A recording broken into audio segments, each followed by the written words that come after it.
Déthié président Maître Ngagne Demba Touré.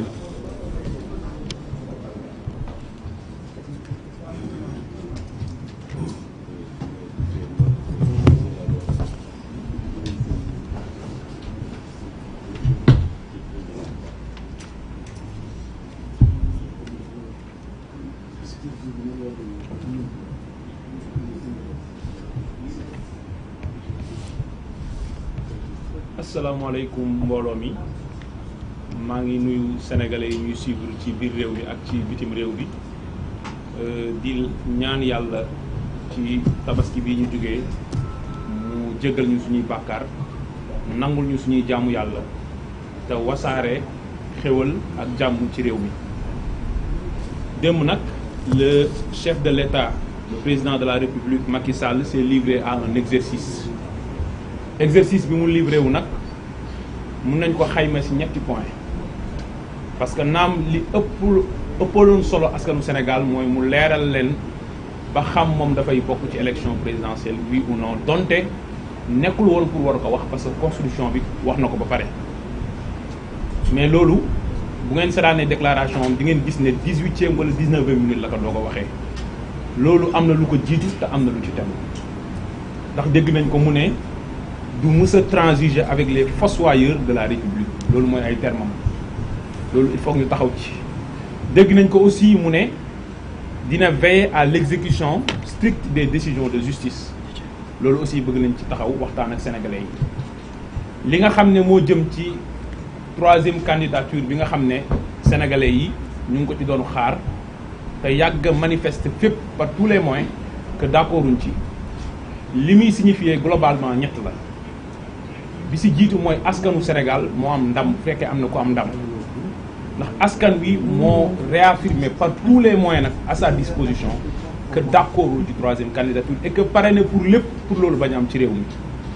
ndax nag bu kenn gëmloo sénégalais yi ne bi Macky Sall doon faluwaat en 2019 ak li mu def ci 2e mandat am bi yëpp ci répression ci brutalité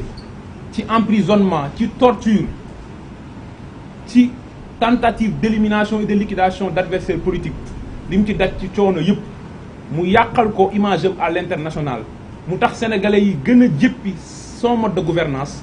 loolu yëpp da koo defoon en connaissance de cause ne moom du dem élection présidentielle c'est pas possible ku mu leer ne benn mandat moo la dese di nga fexe rafetal sa dem kon nag li am nekkul décision boo xam ne bu yàgg la ko yàggoon a gëm yàggoon na am ay velléité ay volonté ou 3e mandat mais sénégalais yi ñoo ko barré la route par tous les moyens loolu il faut mu leer. bi ci tegu mooy dafa am ay sénégalais yu génn ne dañu demoon ci benn dialogue boo xam ne ñëpp xam nañ ne moyen la woon rek pour légitimer ay deal politique ñu génn ne ñoom démb seen victoire la parce que ñoom ñoo def dialogue ak président Macky Sall ñaan ko ci njëkk pour loolu mën a am d'abord loolu honte la ci démocratie. dem leen France dem leen États-Unis dem leen Belgique dem leen dëkk yi ci àdduna bi yëpp yi nga xam ne am na limitation des mandats ban chef d'État foofu mooy nekk ci dernier mandat am askanam opposant am dem war ko ñaan njëkk di sukk di jébbalu pour moom mu bañ a présenté wu loolu amul ci benn réew bu muy am donc loolu un opposant politique bu koy wax rek day natt ban état d'esprit la am par rapport ak démocratie ak république mais li ci gën a garaaw mooy loolu dëppoowul ak dëgg. ndax bu ngeen xoolee rapport de synthèse bu commission politique bu dialogue national bi nga xam ne lu ñu bind la ci point 5 bi dañ ne ñoom dañuy demander ñu respecter loi yeeg règlement yi mais amul fenn fu ñu wax ne demander nañ chef de l'État président Macky Sall mu bañ a déclarer wu candidat wala exiger nañu ko. et la preuve démb amul kenn ku bokkoon ci dialogue bi koo xam ne démb ci bëccëg wala ci ngoon wala 19h59 mënoon nga wax ne Macky Sall du nekk candidat. kon c'est sa décision personnelle te nee na defu ko ci benn pression kon donc ku jàpp ne fruit wu dialogue bi la nga koy jéem a gëmloo sénégalais yi la c'est une tentative de manipulation boo xam ne elle est infructueuse. beneen bi mooy ba ñu ne président Macky Sall nekkatul candidat ban sénégalais ngeen dégg mu taal bënn ban sénégalais ngeen dégg mu ne da koo naqarlu génn ci mbedd bi. mooy wane ne kon stabilité wu réew mi ak jàmm réew mi ñi koy ñaan ci ay kilifa diine ak képp ku nekk ci réew mi toutes les composantes ci homme d'affaires ci fonctionnaire ci sénégalais tout court nañu xam ne ci loxowu benn nit la reposé wu. attitude am démarche am déclaration moo mën a tax réew mi am jàmm moo mën a tax réew mi tàkk ndax nag lii sénégalais yi wane nañ ne ñoom dañoo yàgg désapprouvé troisième mandat wu Macky Sall parce que amul benn sénégalais boo xam ne démb dafa wane ne dafa naqaru li xew donc loolu day wane ne askan bi musul d'accord ci troisième candidature li ci tegu nekk mooy nee na dafay veiller à l'exécution des décisions de justice loolu war nañ ci taxaw parce que nag état de droit justice moo koy jëmbal ndax mooy arbitrer contentieux yi am te nag décision yi muy jël du am solo lu dul ne dañ ko war a exécuter donc loolu lu baax la waaye doon na rafet loolu ki koy wax nekk ki nga xam ne bi mu toppee ay sénégalais yoo xam ne parce que ay adversaire politique am nañ ñun ñi dénoncé ne loolu ay procès la yoo xam ne jaarul yoon parce que ci ay juridiction d'exception la ñu ko defee dafa violer seeni droit procès équitable amul mais malgré tout condamné nañ leen bañ na dañ leen amende lu toll ni ci 138 milliards booboog léegi mën na juróom-ñaari at est-ce que dañoo jël un huissier commettre que pour mu exécuter une décision est-ce que dañoo def réquisition d'incarcération est-ce que da ngeen yëg ne contrainte par corps am na ci décision yooyu te ce sont des décisions de justice bu dee exécuté woo décision yooyu tey ngay taxaw mën a fëgg sa dënn ne am na décision de justice yoo war a exécuté loolu sénégalais yi war nañu xam ba xam dëgg moo ko tax a jug wala respecter république moo ko tax a jug wala leneen ak leneen moo lax ci ginnaaw respecter décision de justice ki nga xam ne moo jiite gouvernement am boo xam ne amoon na ministre am boo xam ne ay magistrat demoon nañ di ko vérifier nekk cour des comptes mu ne leen mu dàq leen traité leen de petit magistrat te ñooñu ñu bind loolu ci seen rapport kooku mooy taxaw tey di clamer ne dafay respecter l'exécution des décisions de justice respecter exécution décision de justice yi boo koy def da nga koy def pour tous les citoyens ñu taxaw ci benn affaire décision de justice ban portée la am parce que nag Sénégal depuis 1977 ak benn loi boo xam ne 2000 nañ ko voté woon dañu ne woon juridiction yi muy tribunaux yi ak cours yi ñoom ñoo am prérogative di déchoir citoyens yi de certains droits civils politiques et de famille lu mel ni droit wu nga bañ a participer ci élection wala droit wu nga bañ a mën a voter wala droit wu nga assumer yenn fonction publique yi wala nga témoigner wala nga nekk sax ci conseil de famille en matière de tutelle et cetera mais kañ nañu dugal ci code électoral u Sénégal ne léegi bu ñu la condamné à une peine avec sursis pour 6 mois rek ñu ne la nit ki dootul bokkati ci élection donc ñàkk a bokk ay candidats ci élection présidentielle notamment président Ousmane Sonko c'est pas une décision de justice parce que aucune décision de justice n'a prononcé l'inéligibilité du président Ousmane Sonko c'est une conséquence tirée par une loi électorale unique boo xam ne teguñu ko ci yoon loolu bëgg nañu aussi ñu attirer ci attention nga def sa benn dialogue grâce mooy lan grâce mooy président moo baal nit président bi nga xam ne dafa nekk chef de parti ku mu baal léegi mën nga nekkaat candidat malgré que justice moo la ko tere wala justice tere wala ko mais loi bi moo la ko tere kon président ku bokk ci parti bu defoon crime bi gën a rëy ci Sénégal rey ay nit def ay crime de masse wala mu def viol wala mu def trafic de drogue international yow boo bokkee ak moom parti mu nekk sa candidat mën nga xëy gracier ko moo tax conclusion dialogue bi c'est pas une conclusion pour la paix et la stabilité nationale parce que li fa nekk ci ay loi xam nañ ne baaxul ci intérêt général réew mi naka ngay waxee ne am na ay sénégalais yoo xam da nga leen jiiñ ne li ngeen ñu toppee c'est des infractions contre la chose publique parce que nag nit bu defee li ñuy bañ ci penc mi muy infraction ñaar la mu nekk soit askan wi lépp la tooñ muy la chose publique muy l'état la sûreté de l'état la constitution wala les particuliers muy ay nit ñoo xam ne da nga ne escroquerie portant sur les deniers publics nga leen condamné wala enrichissement illicite même su dee jàpp nañ ne ñun tegul woon ci yoon te yàgg nañu ko dénoncer nga ne mën nañoo bokk ci élection mën nañu laaj loo xam ne askan wi nañ ko ameel waaye ki nga xam ne nee nga dafa sosal nit même su dee ñëpp xam nañ ne amut ki nga xam ne nee nga dafa foowee nit nga ne ñaari infraction yi mooy tax bu mën a bokk ci élection présidentielle est-ce que élection moo war a am wala sélection moo war a am donc loolu yëpp dañuy permettre ñu conclure ci benn affaire ci point boobu mooy suñu bëggee jàmm ji ñun ñëpp ñiy rêver am mooy sénégalais yi dofuñu jinne jàpp leen dara jaralu leen ñu dem ci élection boo xam ne amalu leen njëriñ parce que mayu leen ñu tànn ku leen neex loolu sénégalais yi mënuñu ko nangu tey mënuñu ko nangu suba. donc la candidature de tous les opposants de tous les sénégalais yi nga xam ne lu yoon may na leen ko la candidature du président Ousmane Sonko particulièrement kenn du ci transiger loolu il faut aussi mu leer. fi ñu daanelee nag mooy ñan ñooy les fossoyeurs de la république ñan ñooy les fossoyeurs de la république république li muy symboliser du pouvoir benn nit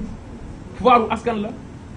ñan nañ fi jëloon décision de justice ne leen da ngeen di organiser concours ENA en 2021 da ngeen exclure ay candidats parce que ay fonctionnaires nañ ngeen leen waroon mun def concours direct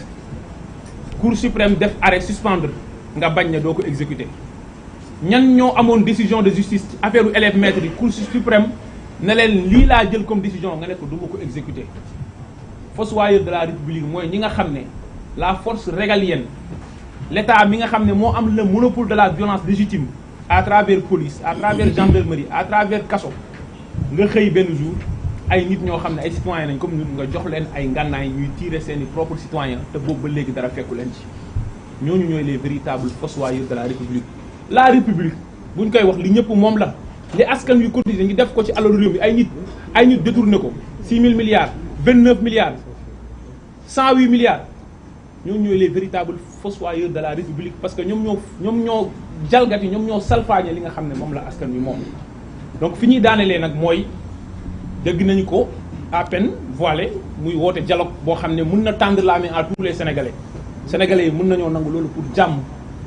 mais encore une fois Pastef du participer ci dialogue boo xam ne dafay am le couteau à la gorge. Macky Sall su bëggee waxtaan ak yeneen frange de l'opposition xam na lu mu war a dindi xam na lu mu war a teggi loolu moo tax ñiy continuer di exiger ñu libérer tous les détenus politiques foofu du seen place loolu moo tax ñiy continuer di exiger ñu organiser ay élections yu libre transparente démocratique loolu moo tax ñuy continuer di exiger ñu diligenter une enquête indépendante et dans les meilleurs délais ci assassinat lâche yi nga xam ne moom lañ def ay sénégalais ci foofu nag laay daanelee di artu nguur di interpeller le ministre de la justice garde des sceaux le directeur de l'administration pénitentiaire ak directeur u maison d'arrêt et de correction bu Rebeuss am na suñu frère patriote bu ñuy wax Almami Sadian bokk ci Pastef Grand Yoff fan yee weesu ci début juin lañu ko arrêté conditionnel nag laay utiliser am na ñu mu duggoon noonu kaso nee nañ gisatuñu ko nee nañu il aurait été torturé ou battu à mort au moment où nous parlons famille wër nañ dans toutes les structures hospitalières ci morgue yëpp gisuñu ko ñu ngi interpeller autorités yooyu ma tudd kooku fan la nekk est-ce qu'il est toujours vivant ou mort bu fekkee dafa ñàkk bakkanam alors que bi muy dugg kaso mu ngi duggoon sain et sauf dara dalu ko woon lan moo tax mu ñàkk bakkanam fii la Sénégal toll loolu nag mënoo ko def d'une part di réprimer une certaine frange de l'opposition avec une certaine brutalité ba booy wax ñiy sentir haine en même temps nga ne déclaré nga sa troisième candidature rek nit ñi dañuy sukk wala ñu jébbalu nga jàpp leen di leen dóor te duñu wax wóoy wala duñu jug taxaw ne waroo leen dóor téye sa loxo réew mi suñu bëggee mu am jàmm am dal ñu dem ci élection yoo xam ne sénégalais yi dinañ tànn librement il faut dóore bi arrêté ñu ngi nag mettre en garde contre ñetti schéma Sénégal du Côte d'Ivoire Sénégal du Russie Sénégal du Congo Sénégal du Niger ñetti schéma yi nañuy mettre en garde schéma Ouattara déclaré ne candidat nga ut sa beneen nit bu bokk sa camp jékki-jékki kooku xamul lu ko dal nga jékki-jékki ne yow génnaat nga ci loolu ñu ngi mettre en garde contre loolu ñu ngi mettre en garde contre le schéma Congo waaw avec Joseph Kabila déclaré ne yow nekkoo candidat di réprimer une certaine frange de la population mu jur ay troubles graves à l'ordre public mu justifier nga maintenir au pouvoir pour 2 ans ou 3 ans on met en garde contre ce schéma. Le troisième schéma mooy on met en garde contre le schéma du Congo ou de la Russie Poutine Medvedev wala Niger Bazoum ak ki nga xam ne mooy Mouhamadou Issoufou mooy ne yow bokkatoo waaye organiser nga élection boo xam ne yow yaa tànnal askan wi seen njiit forcé leen ne kii moo leen jiite par A ou B loolu jàpp naa ni sénégalais yi duñu ko nangu tey duñu ko nangu suba maa ngi leen jégalu ci guddal bi wasalaamaaleykum. Merci Ngagne Demba. Madame la présidente Aïda Mbodj après Cheikh Tidiane Dièye.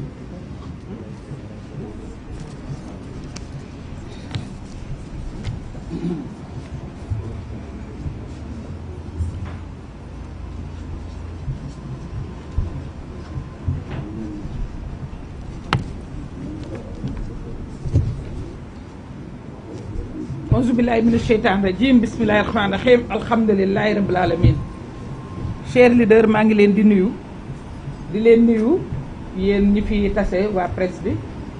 di nuyu waa Sénégal di leen balu àq ci julli gii ñu jóge di nuyu sunu kilifa diine yi di leen déwénal di ñaan yàlla yal na leen yàlla bàyyi sunu kanam te may leen wér